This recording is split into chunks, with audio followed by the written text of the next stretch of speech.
അസ്സലാമലൈക്കും.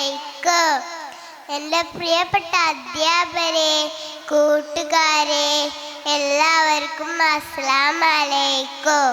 എൻ്റെ മുത്ത് സദാസനം പഠിപ്പിച്ചു തന്നെ പുഞ്ചിരി എന്ന നല്ല കാര്യത്തെക്കുറിച്ചാണ് ഞാൻ ഇവിടെ പറയാൻ പോകുന്നത്.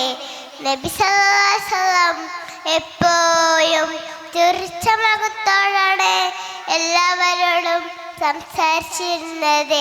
നബി സല്ലല്ലാഹു ഇപ്പോൾ ഒരു കൊച്ചു കുട്ടി വരുമായിരുന്നു. അവൻ്റെ കയ്യിൽ കുഞ്ഞി പശു ഉണ്ടായിരുന്നു. ഒരിക്കൽ ആ പശു ചത്തുപോയി.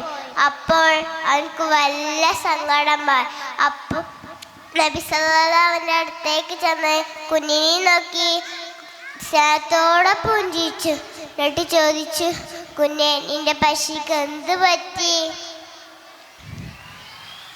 നബി സല്ലല്ലാഹു ചിരി കണ്ടപ്പോ കുട്ടിയുടെ സങ്കടം മാറി.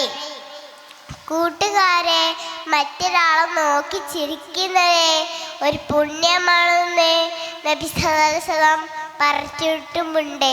അത് കൊണ്ട് എപ്പോഴും എല്ലാ കുട്ടികളും വളരാ. എല്ലാവർക്കും നന്ദി. അസ്സലാമു അലൈക്കും.